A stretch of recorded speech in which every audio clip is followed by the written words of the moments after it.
Okay, good evening, everyone. Good evening, everyone. So welcome to this session that we have with a certain number of alumni from our program. So my name is Chedomir Nestorovic. I am the academic director of the ESSEC Mannheim Executive MBA Asia Pacific track. We have started this track practically 9 years ago, and now we are with the 9th batch. So this is something that is going on. It is part of the ESSEC Mannheim portfolio. So it means that it is coordinated also with the people that we have in Paris and in Mannheim. So we have a certain number of people in the European track. We have the people here in the Asian track. And we have invited 3 of our former participants from 3 different cohorts. So I'm very happy to introduce them to you. They have, of course, different profiles in terms of industry, in terms of background, in terms of nationality, etc. But we find out that it is interesting to show this kind of diversity that we have in the program.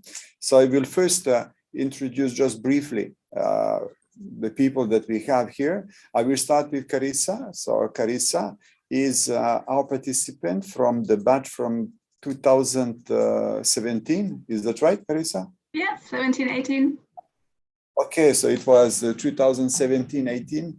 You will correct me if I'm wrong, but when she was here, we used to call her a serial startupper that is launching entrepreneurial, let's say, ventures when she was here. And I think that she continued with this. So we are very happy to have you with us. Carissa, can you introduce yourself in a few seconds? Yeah, sure. So I'm originally from Germany, but have been in Singapore for the last 13 years. I worked for 16 years in a typical German SME, one of those hidden champions in the building material industry. They worked my way through the ranks there. They then sent me out to Singapore to start the Asia Pacific subsidiary. And after 7 years with them here, I then looked for new opportunities, and that's when I then started my first business, and I'm now on the 3rd business, the 4th brand. Good, Carissa. Thank you very much for this short introduction. You mentioned the hidden gems or the hidden, let's say, stars that we have in Germany. So this is why we are going to Germany every year in order to see how these hidden stars on the SMEs in Germany are practically ruling the industry in the country. After that, we have 2 gentlemen who are present here. We have Wesley and Timothy. So Wesley was part of the cohort before Carissa. So Wesley, can you introduce yourself? Absolutely, pleasure.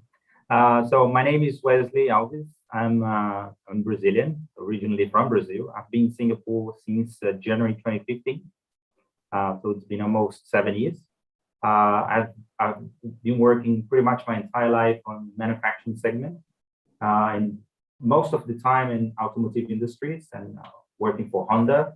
And then after that, I worked in subsidiaries of Honda, working manufacturing parts for the automotive industry. And since 10 years, I've joined the industrial printing industry, and that's one of the reasons why I'm here in Singapore today, because I moved with the company here to look after the operations. Good. So it was a nice thing to mention. Wesley, you are working for a French company, is that right? Yes, correct. I work for a French company. Yeah. So it is really a diverse thing because we have a Brazilian person working for the French company here in Singapore, and you are covering many countries in the world. Is it easy, Wesley, to manage all these kind of things? Well, you have some emotion. Let's put it this way. Some emotion on the way. Okay. Thank you. So we also have Timothy. So Timothy was the cohort after Carissa here, and it is interesting to see someone who has also changed jobs after completing the executive MBA. So Timothy, can you introduce yourself, please? Yeah, certainly. Thanks for having me. So my name is Timothy Kui. You guys can just call me Tim. I'm currently with Chevron. I'm the business unit digital manager, which basically means I oversee everything that is digital and IT for our downstream business. Downstream business being anything that touches the customers, from the fuels to your lubricants. And in fact, as Prof. Sadomir said, I changed jobs after the EMBA. I'm actually quite new in this role. I actually came from the logistics industry. I was with DHL as well with FedEx, and I was mostly really in innovation, dealing with all the cool stuff in analytics, AI, to robots. But I have a bit of a strange career history. Prior to that, I used to work for the Singapore government and the Economic Development Board for quite a few years too. So I've been around several industries. So now with the energy. So it was interesting also to have someone who was in supply chain or in the logistics. As we know, all this COVID-19 has disrupted many of the supply chains and logistics. So our team was on the forefront of this in order to ensure that we have toilet paper here in Singapore or to have something else, because there was a huge problem concerning this very item here, but not only here. I think it was an epidemic concerning toilet paper the whole world. So Tim, do you know something about that? Well, it was really good business for the logistics companies, I must say, when all the borders closed, all the flights ended. So yeah, I'm pretty sure toilet paper was one of the stuff we should. So we have even in the cohort that just started this October. So we have people who are also working in logistics, and especially concerning the air logistics, and they have explained us not the story about the toilet paper, but the story about the vaccines. So the vaccines coming here to Singapore, going to another place. Maybe you remember that at the beginning, the Pfizer vaccine, they needed some deep frozen, let's say, the containers in order to be transported. So it was also quite a nightmare because you needed to have slots in order to come to Changi to open, etc. So I'm very happy to have all the three of you. So we have people who are online, we have people who are listening to us. So we have a certain number of, let's say, usual queries, a certain number of usual questions that people have in mind if they are thinking about joining an executive MBA program. So it is a question of motivation. So a question of motivation is extremely large. So we have two kinds of questions. What pushed you in order to engage in this field for an executive MBA? And the question which is coming afterwards is that in Singapore, we have quite an interesting offer concerning the different providers, different options that you can choose from. So why did you choose this one? So we start with the first question. What did motivate you in order to engage, in order to come back to school? Sometimes it is not easy to have this. And when you were here in the classroom, it was before the COVID-19, so it means that it was in presence. Today, we have people who cannot come, so in that case, for them, it was via Zoom, but for you, it was in presence here 100%, and it means that you have to take time, it means that you have to commit in order to come here. So my first question is about the motivation, so I will start again with Carissa, and after that, I will change the order. Why should it be just the same person to start with? So Carissa, about the motivations, if someone is asking you, why did you go for this 15 months going back to school, what would you answer? Yeah, for me, the main motivation was I just had the feeling I needed to do something else to push myself to the next level. I mean, having worked my way through the ranks in a company, for many years, there was always really a big challenge, something new, an immense new field to learn. And then for around 3-4 years, I was more or less in the same rut, the same players, the same management team. And I really had the urge to upgrade myself, because by that time I had the feeling that I was maybe operating at, 30% of my capacity. And no matter how hard I tried, and also because in the company, it was seen like I was doing really well. So there was no real push So I knew I wanted to do a change. So at the time I was considering, did I want to look for a new job? Did I want to start a new company? But it was also, I just wanted to go somewhere where I was assured that there would be other smart people in the room that would push me. Because if you just start a new job, you never know how good your colleagues are. But I thought with an executive MBA, it's guaranteed that there are some people that are going to push me pretty hard and that will make me better. And that also was the case. Good. So I like this answer because we can have several types of motivations. We will listen to Wesley and team later on. But there are cases where you're going for the, let's say, a master's or some other training because it is compulsory for you to climb the ladder in the industry. For instance, you need a certain qualification in accountancy, or you may need a certain qualification in operations management, or definite training concerning safety measures in order to have another job. So there are places where you need to go through a certain formal training, and you need the certificate from this training in order to have another job, in order to have something else. The second option that can also happen is that people know exactly that they want to move from one industry to the other. So let's imagine that you have 20 years of experience in one industry, and you have decided for whatever the reason to move somewhere else. And automatically, what you are lacking is the competence, you are lacking also the knowledge about this other industry. So this is why you are coming there. If I can take one example, let's say that you are a scientist in the biotech industry. So you have been in the biotech industry for quite a long time, and you want to move and you want to go to the food industry, or you want to go to something else. But so this is why you are coming from, let's say, a science environment, and you want to move to something else. But for you, Carissa, it's different. Because if I'm listening to you, you are just saying, I have been in one role, I have been in one industry for quite a long time. I don't know exactly where I want to go. So going to see what is happening outside. So how to know what is happening outside is obviously from the professor. Since I am a professor, I say, okay, this is where the source of knowledge will come. But you are absolutely right to mention also the role and the importance of your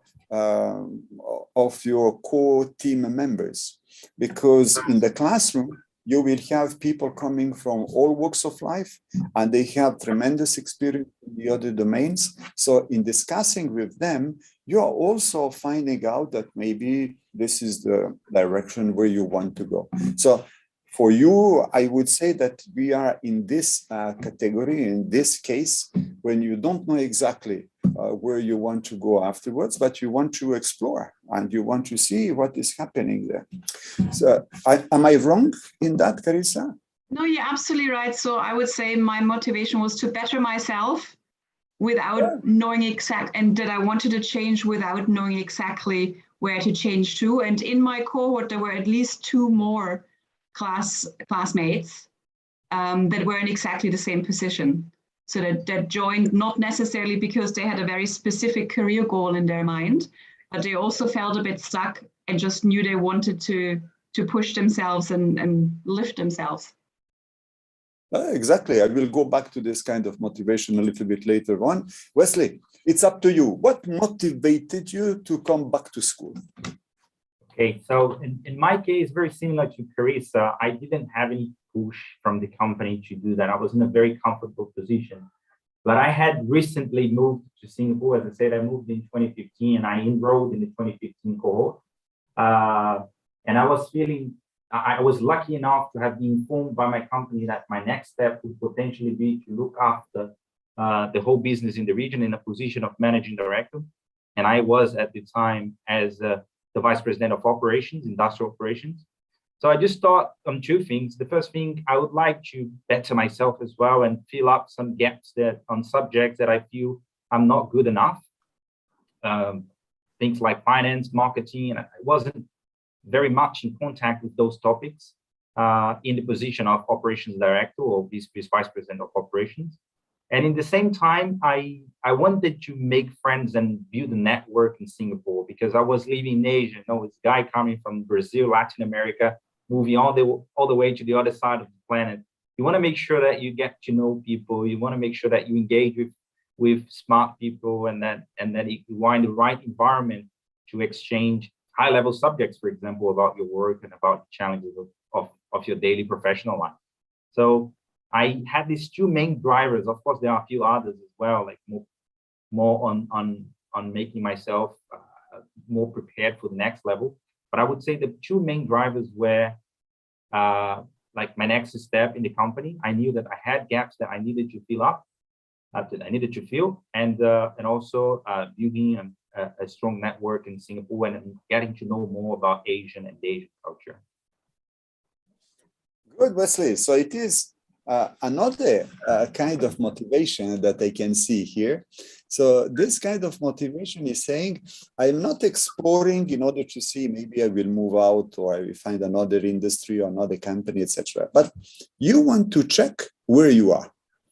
And the reason why you want to check where you are is coming frequently from the fact that things are going very fast.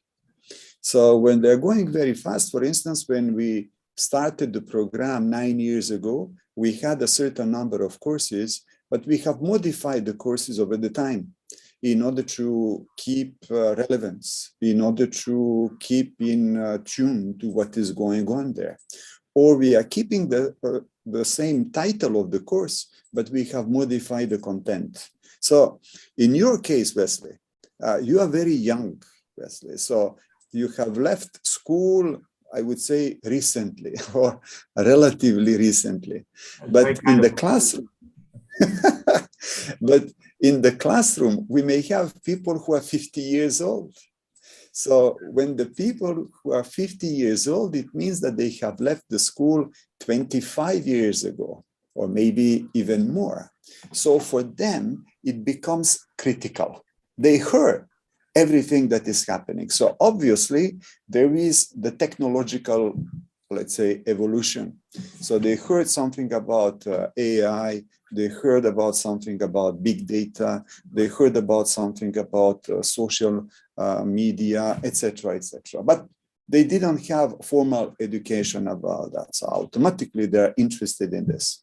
But in all domains, things have evolved in the past 25 years for them. It can be in human resources, it can be in strategy, it can be in marketing, it can be in supply chain, whatever. Everything has evolved. So for them, it is going back to the school in order to stay relevant. This is their main motivation. Not necessarily to find something outside, but to stay relevant in all the fields that they are covering.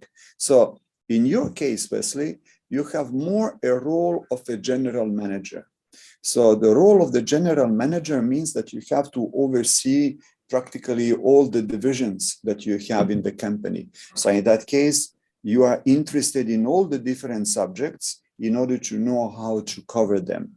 But there are people who are specializing and they want to get out because they want to become general managers. So when they want to become general managers, they also have to go through the comprehensive way. So it is a very good, let's say, a very good motivation, another kind of motivation that we have with people coming there. Tim, up to you. What was your motivation here? Well, for me, there were two main drivers. The first was really the changing expectations as I progress on my career. Typically when you start in your career, you tend to specialize in some very specific skill sets. You're really good at what you're doing, and that's how you progress. But the more senior you get, the skill sets, just like what you mentioned, it becomes more generalist in nature. So for me, that was really a point that I started to see that the demand is changing, and hence the need to start building up new skill sets that you don't typically learn, just from textbooks, from just reading. So it was more of the experiential learning, more of the management skills, and which led to really the second point. As you evolve up the career ladder, you do not know what you do not know. The world is changing at such a fast pace. So for me, I saw this EMBA as really as a means to really do a reality check in terms of what are trends out there, to make sure that I'm prepared for the future, and also to have that forum where basically, it's not so much focused on the typical paper education where, they focus on giving you a full curriculum, study this, and then you graduate with just a passing grade. I think what I really wanted at this stage here was to be able to ask questions on what I see out there, and to have folks debate with me and rationalize that. So this was really what drew me to the EMBA. Excellent. So here we have another motivation.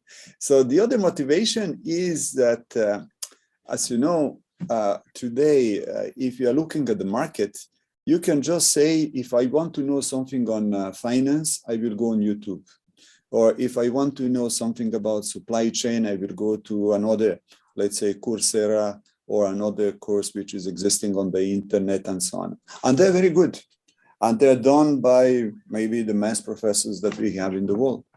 But what Tim has indicated is a very interesting thing, that is let's say, in presence experience. So in that case, you are discussing with the professors, you are also discussing with the guest speakers, and they are coming to the classroom. So when they come to the classroom, especially in our case, because we have a compact class size, it means that everyone who is in the classroom can engage in a discussion, in a conversation with the people who are coming to the classroom. And also something which is also mentioned by the three of you is the relationship that you have with the classmates. And again, if we have a compact class, in that case, everyone who is in the classroom, and you can have very good relationship with them. So this is also very interesting, because I have frequently this question: why should I come to the school? Why should I waste my time going to the school when I have everything on the internet? And I understand this, and I have to hear this. And I tell them, okay, no problem, so don't come. Don't come. If you are comfortable with this, no problem, you can continue to go on the internet, and everyone is happy. But for the people who are coming to the classroom, it is because they want to experience the relationship with the professors, with the teammates, with the guest speakers, and also the travels that we have. We have two of them. So one of them is in Germany, and the other one is in Japan. And this is also the occasion where you can see the classmates who are coming from Europe. So this is an additional thing, not only for the networking, but also to listen to them, and to engage with them. So I would like to thank you very much for this first motivation here. The second question that always people are asking, and I have one question here on the chat, is why this program? Because in Singapore, we are, let's say, blessed to have some of the best universities in the world. We are blessed to have some of the best programs in the world. So it means that there is a huge competition. It means also that we have people who are doing very well their job in that field. So now the question is differentiation. That is, when you have to choose, and I presume that for all of you, you did your homework before trying to get to one program rather than to another, because at the end of the day, you are committing time, you are committing money in order to come to the program. So this is not a decision that has to be taken lightly. So we start from the other side.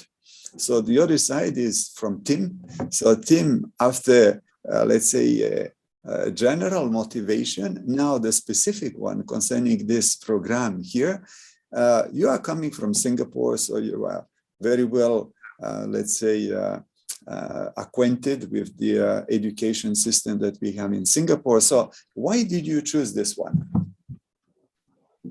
All right.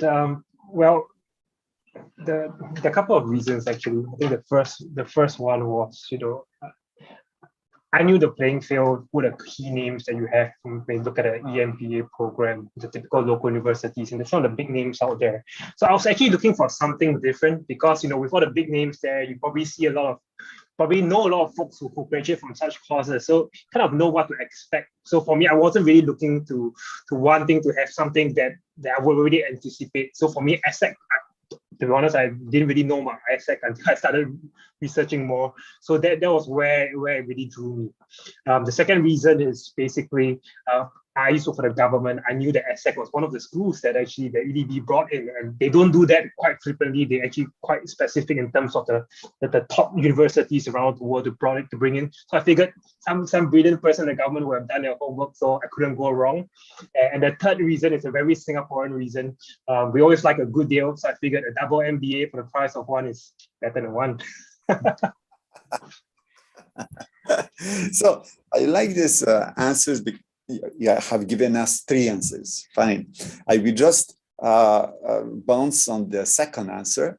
That is, and you are right, because there is a history of our presence here. We are present here in Singapore for more than 15 years now.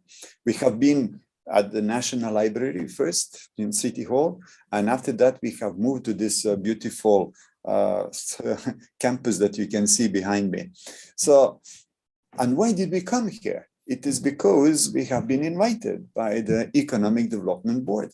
And at that time, the EDB has invited some best schools from the world in order to come to Singapore. So, team, you don't need to investigate. Your colleagues were investigating this before we came here. So, in that case, you can trust them and you can say, okay, they did the due diligence in order to identify which schools can be good for Singapore. So in that case, you can just follow this trend. So you're absolutely right in this field, and we are very happy to cooperate with the Economic Development Board. We are still very much in touch with them. So it is not something, I would say, a wild move coming from nowhere. There was a preparation for our coming here. So thank you for reminding me about that, and also concerning the audience that we have here. Wesley, you are Brazilian. Why do you come to this kind of school? Well, similar reasons actually for me. So I did a pretty comprehensive homework before choosing ESSEC. So I went through several different schools. I went through their programs, their curriculum, and quite honestly, the spectrum of subjects covered in the ESSEC and Mannheim EMBA curriculum was really comprehensive to my expectations. Was really what I wanted to do. So it was the one that really matched what I expected. That was one of the, let's say, most important reasons. Then secondly, obviously, I work for a French company. I discussed with my colleagues, even my CEO, which says, yeah, you have to go to French school. And ESSEC, he was highly recommended by him. He said, look, it's definitely a good school. You should consider it. And when I came here, as I said, I saw the curriculum. I was really happy about what I saw. And lastly, I think there is something quite unique in the ESSEC and Mannheim. At least at the time was quite unique. I don't know about today, but which is the residencies. We have within the program 2 residencies, and in my case it was 3 residencies. Maybe Sedomi will mention that later on. But we actually went to Washington to study in Georgetown as part of the program. We spent 1 week there, which was absolutely fantastic. And also we went, which was included in the program, also we went to Yonsei in South Korea. Another fantastic experience. I think those 2 things were taking somebody based in Asia and bringing them to the 2 sides of the planet to experience different things, a different learning, let's say, different learning experience. This was really something that convinced me. If I was missing something to take the decision, that was a cherry on the cake. Thank you very much for that, Wesley. I will bounce back on two things that you have mentioned. The first one is concerning the program. So the program is really the most important thing that people have to look at when they are choosing, when they are selecting, because obviously for some of the courses, they would be the same from us and from the other providers, because it is meant for the people coming from all walks of life. So it must be comprehensive. But there is part of it which is different. And this is where people are choosing, this is where people are looking at what is their priority. So among the things, as Wesley has indicated, we have the residencies. So he mentioned the residency in the US and in Korea, but gradually we are changing the residencies. So it is not cast in stone. So after that, we have moved to Mannheim and to Japan, and maybe in the future, we will have something else. But what Wesley has indicated is a very interesting thing, because we are also in continuous discussion with our participants. So when we are in discussion with the participants, it was before the COVID, for instance, we had a participant coming from a company called Google, and the participant from Google has organized a visit in order to go to Google, but it's not a touristic visit. She also asked the vice president of Google here in Singapore in order to welcome us, and especially in order to explain us at that time, we didn't even know what was the cloud computing. But when we went to Google, they have explained us why did they invest so much in cloud computing. So it was an eye-opener for us. But the second thing is that during Wesley's class, there was an initiative. And the initiative is to go somewhere else. So going somewhere else, we discussed among ourselves, and what a surprise. People wanted to go to Brazil, and we have a Brazilian guy in the classroom. So we asked Wesley, can we go to Brazil? And as Wesley has said, oh, absolutely, we can go there. So we have selected Sao Paulo in order to go there. And Wesley has organized this wonderful one-week residence in Sao Paulo, when we met also people from Singapore, that is from IE here, that was in charge of the exports from Singapore. And especially we visited one very interesting company, which is Embraer. And all this was due to Wesley. If he was not there, it would be impossible to organize. So when we came back from there, we also visited Embraer in Singapore. Do you remember, Wesley? Yes, I remember that.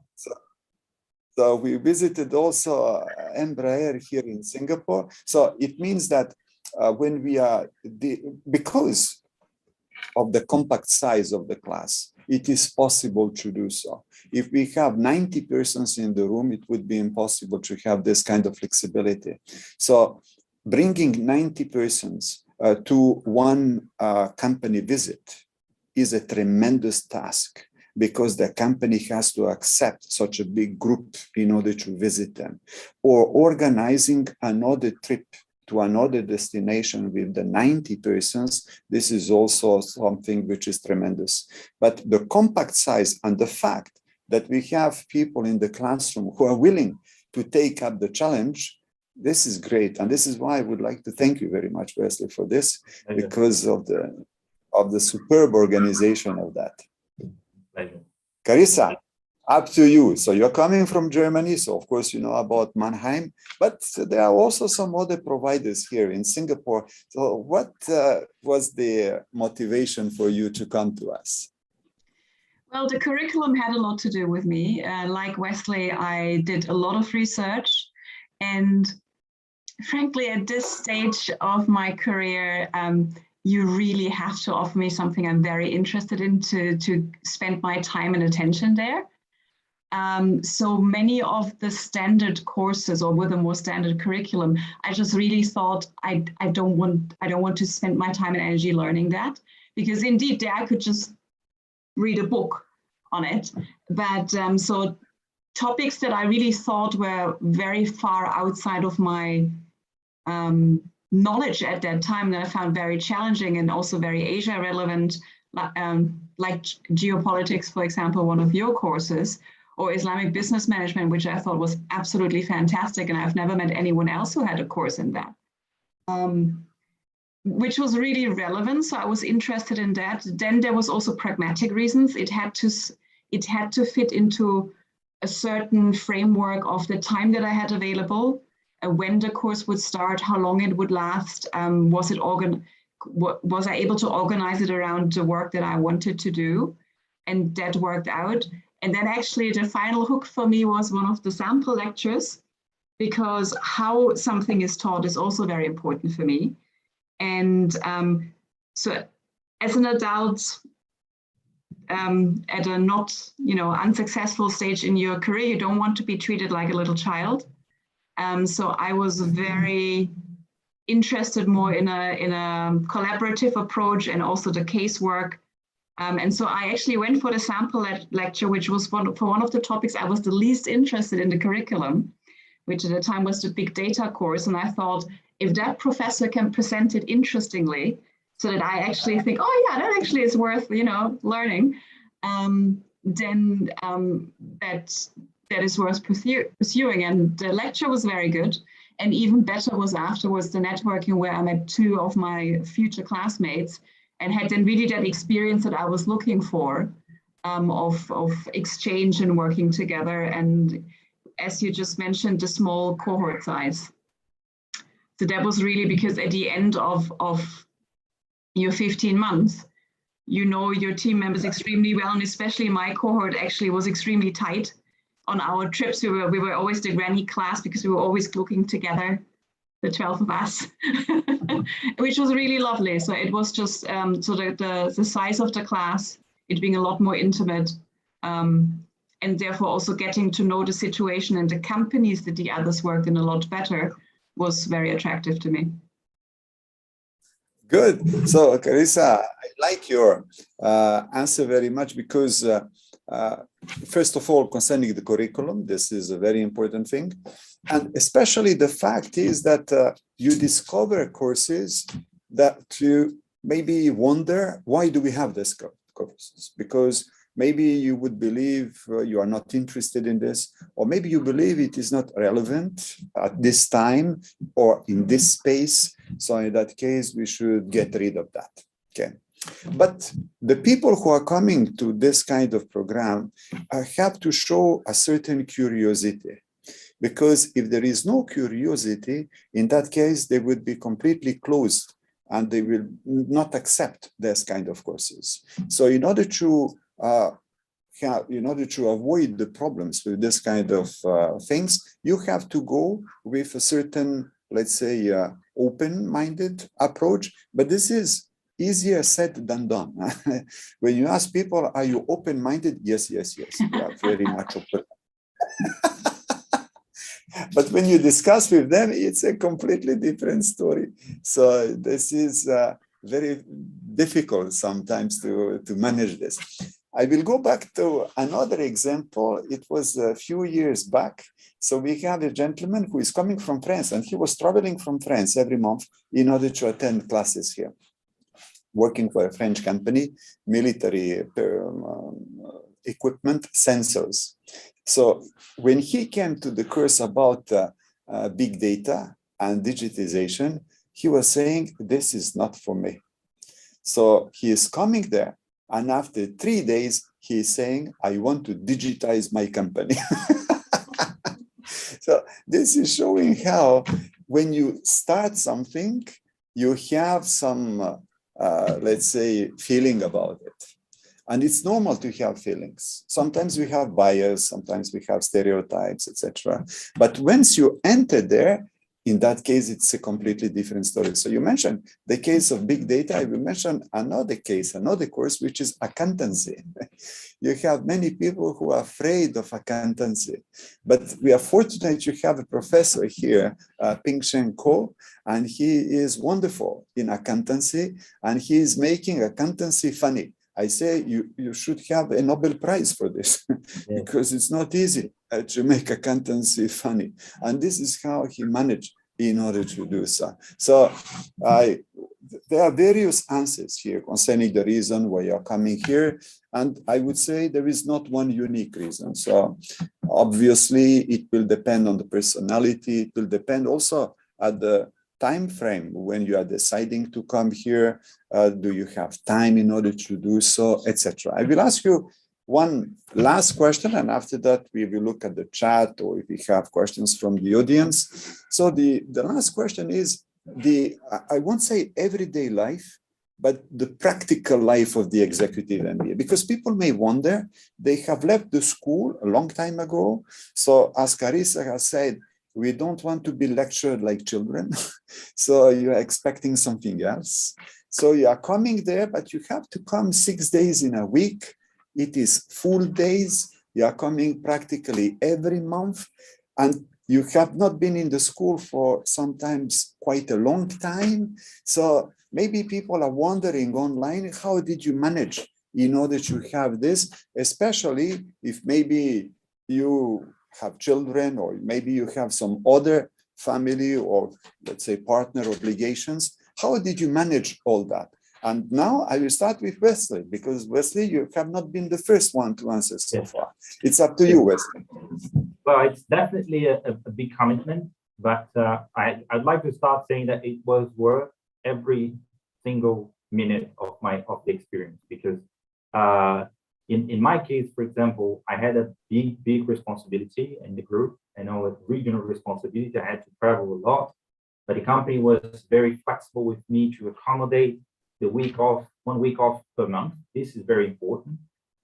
You have to have also your understanding from family, because sometimes it will be absent for quite some time, and it is something that you have to put the effort into. But when you are in environment, it's a kind of a reproduction of the ideal professional environment that you would expect to have in every company. You are surrounded by extremely smart people, and you get a case study, for example, on an issue that you have to sort out with your colleagues. So you have extremely smart discussions and sharing of opinions from many different backgrounds, and people coming from healthcare industry, manufacturing, leisure, government. It's fantastic how people see the issues and start discussing the issues from completely different perspectives. And this, I cannot tell you enough how valuable it is. And this also connects with the question that you Professor, said at the beginning. Sometimes people don't see the value of going inside the classes, on the face-to-face classes. But this is where the value is from my point of view. You cannot measure how much you jump in your skills, your professional perception of things, and your openness, and when you start discussing with a lot of smart people around you from different backgrounds. It's fantastic. It's a very nice experience. Good. Thank you, Wesley. And thank you for mentioning also the role of the companies, because you are all working. So it means that you are not taking 1 year off. You are continuing to work in the company, okay? Or you are supposed to continue to work in the company. So in that sense, you have to juggle time, space, people, and so on.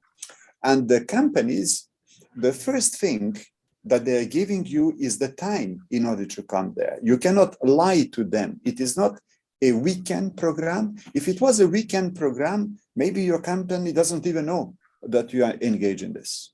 Or if it is an evening program, it's the same thing. Maybe they don't even know that you are engaged in that. But in our case, it is what we call a modular program. So the modular program means full day, 6 days in a week. This is something you cannot lie. This is something you cannot hide from the company. So the first thing that people have to negotiate is the time that company is giving to them. And the second thing, support. Sometimes we have companies supporting financially, and sometimes we have companies not supporting, sometimes 50%, sometimes less. We have everything. So every time when we are entering the classroom, the very first day, I have people who are 100% supported by the company, people who are 0% supported by the company, and everything in between. But in any way, you have to engage with your company in order to give you time first. Once you have the time, you can talk about the rest, but the time is the most important one, because not only you have to be physically present here, but as Wesley has indicated, you also have some homework to do. So when you have a homework to do, you have to continue to discuss with your classmates. Since we have 2 courses in 1 week, it means that you have usually 2 homeworks in order to complete before the next session starts. So this is a kind of discipline that you have to acquire when you are coming there. The next one, Carissa, up to you, and I will finish with Tim later on. Well, and not to forget the entrepreneurship project, right? That in the second part of it, you're also working on. The first week is a shock to the system. And after that, for me and my family, it was most helpful to assume that in the week of physical class, I am not available unless it is really an emergency. But for any normal routine thing, which included dinner, it was a lot better for us to assume I wasn't there. Also because when you're at class, you're used to sparring with your classmates about all those different ideas. So maybe agreeing on some techniques with your partner on how to highlight when you start to speak to them at home like that, also very helpful, just because you're in that mindset and then it passes. So I found that very helpful. So to just assume for that week I'm not there.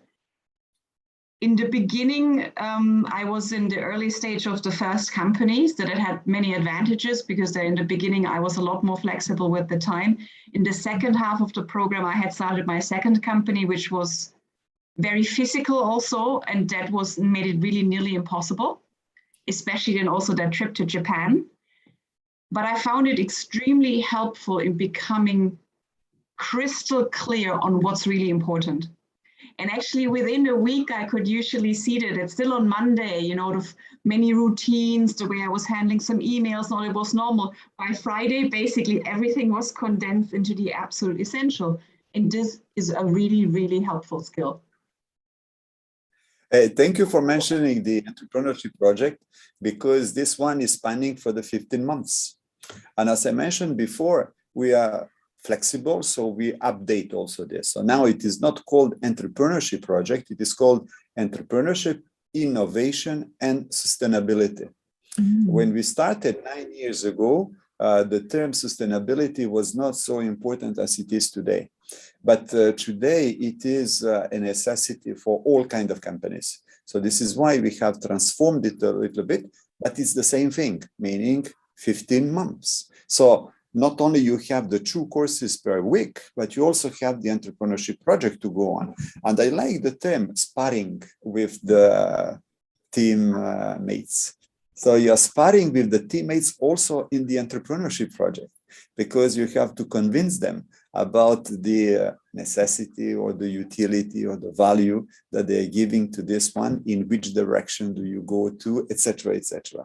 So it is, but I would say it is a healthy sparring, because you are not in a company, you are not competing in order to get a position in the company. So in that case, it is very healthy sparring here, very intellectual, because you have to present what are the best options. So I just wanted to mention the case concerning entrepreneurship, which is also very important there.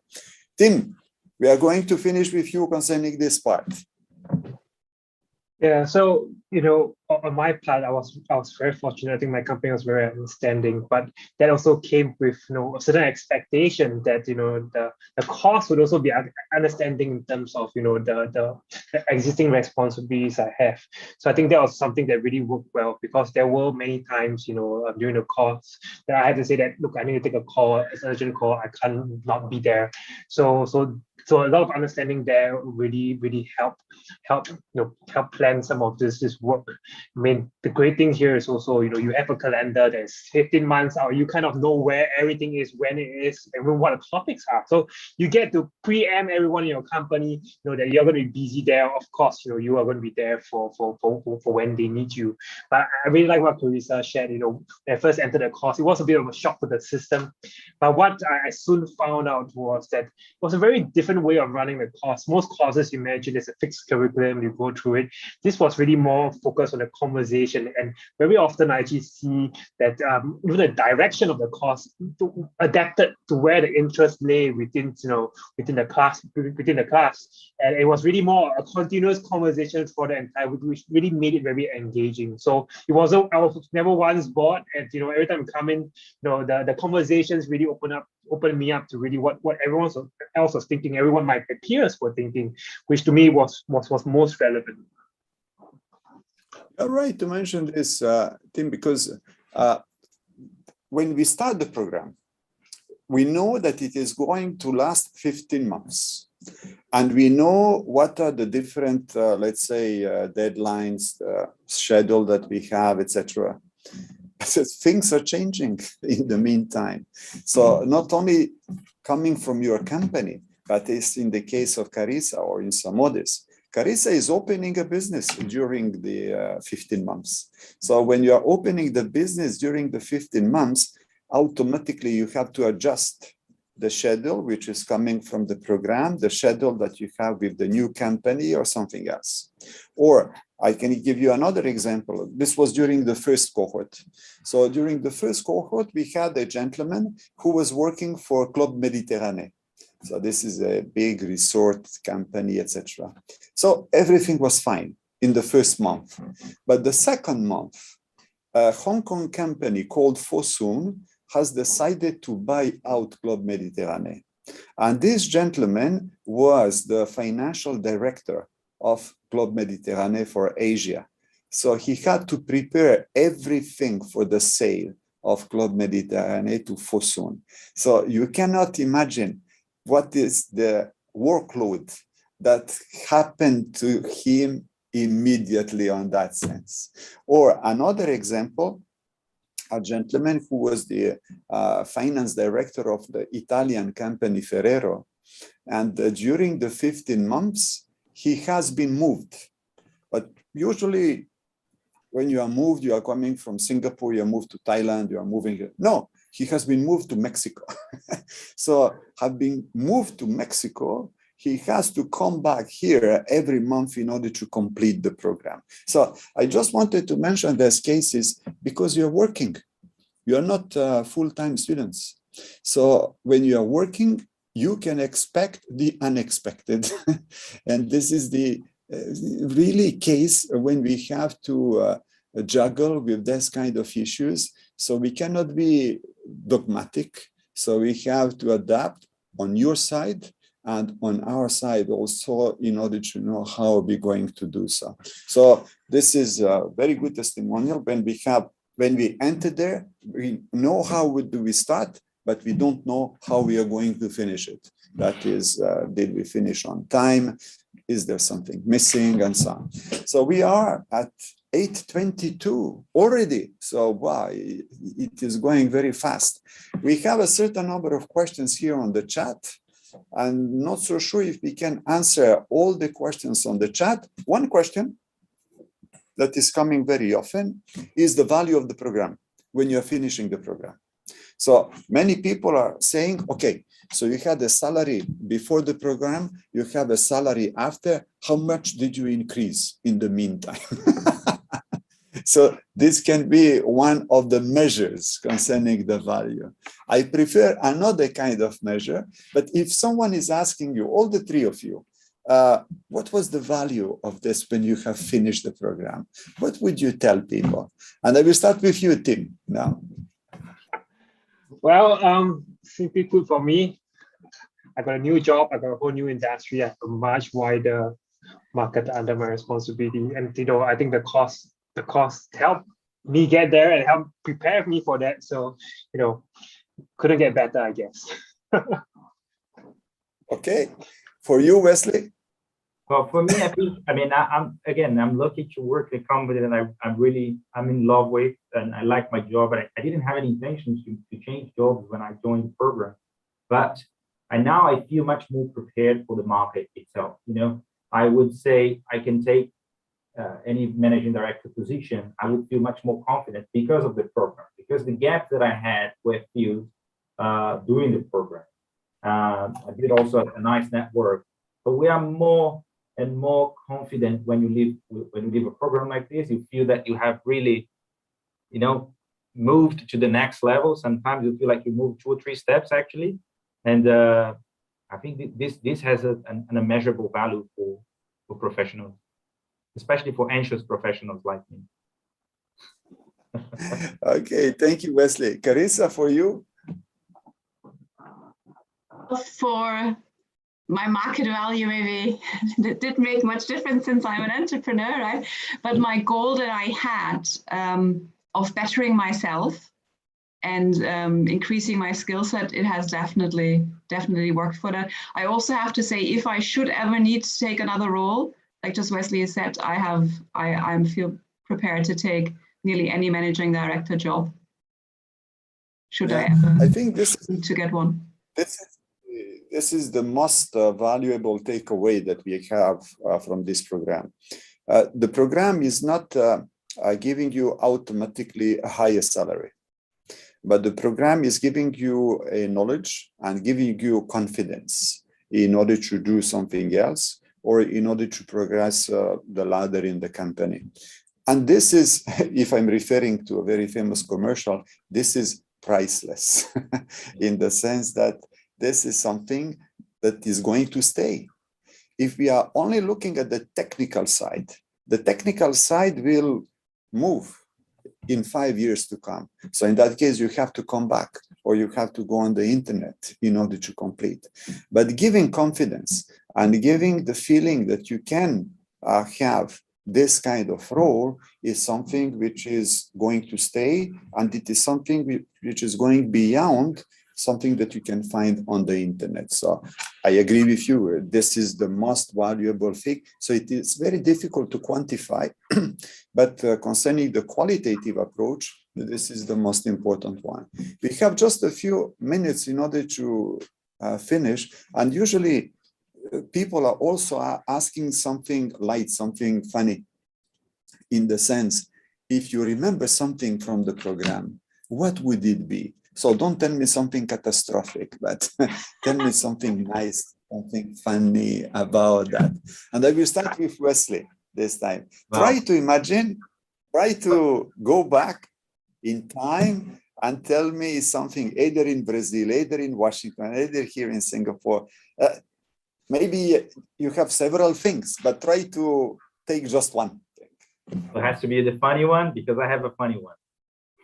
It's up to you. You can tell me everything. I think the experience in the residency in the US was fantastic. So we went to visit the World Bank, and this was priceless for me. We had an incredibly nice view and visibility on what they do and what they are able to accomplish if they have the right partners throughout the world. It was very, very great. But the point of the residency is that we were inside the university, Georgetown, beautiful university, beautiful campus. We were inside the classroom. Like, we had people from other schools as well that were, let's say, mixing together with us during this week. And all of a sudden you have this policeman arriving and entering in the room and say, look, you have to evacuate the building because there is a bomb threat. That was scary. So we had to all evacuate the building, and the building was completely surrounded by police officers. And in the end, it was just a false alarm and everything was back to normal. But it was definitely a funny one that I'll never forget. But Wesley, you know that they don't play with the security measures in the United States. You know? Yeah. If there is a minimum threat, they will go then. Carissa, one thing that you can share with us, something that you remember. Oh, funny. Can't really remember anything funny. Not necessarily fun, it can be serious. I just mentioned that it is funny. Something memorable, something that So you can something remember. memorable that really stayed with me is in one of the first classes that we had. We were mixed with a previous cohort, and we had to deliver a paper. And one of my teammates and I had certain different political views that, let's say, for the majority of the paper, we could ignore. And then it was, the deadlines are usually on a Sunday night. And so at, I think 10:30 on the Sunday, he basically sent through what he said is the final version of the paper. And he had to put in a final conclusion that he knew that there was absolutely no way I could agree with. And I remember I was sitting on my kitchen table and I went kaboom and said to my husband, I can't believe, and then something in me said, clock is ticking. And there were two other team members. And I thought, okay, and I can literally still visualize how I shifted to side my personal upsetness. I looked at it and I thought, how can I come up with an alternative that we can both agree with? What is good in what he said? So looking actively at something that I was like, no, right? And I managed to find something where I could pull some of what he said together what I thought. And it came to a conclusion he could agree with. And it was one of the best papers I've had, so. Good. So thank you, Carissa, for that. This can happen in my course about geopolitics. It was your course actually about Islamic business management. So it can either this one or the other one, because there are touchy issues. So you can have a diversity of opinions for that, and you have to come up with a common conclusion. So, wow, sometimes you have to also juggle with the opinion of the others, but this is also the beauty of this kind of program when you are putting people who have diverse opinions. So remember, when we discuss it, you are asking people, are you open-minded? And they say yes, but when you have to put this in practice, it is another story. Same thing when you're asking them, are you for the diversity? Of course, I'm for the diversity. But if people are different, do you accept them?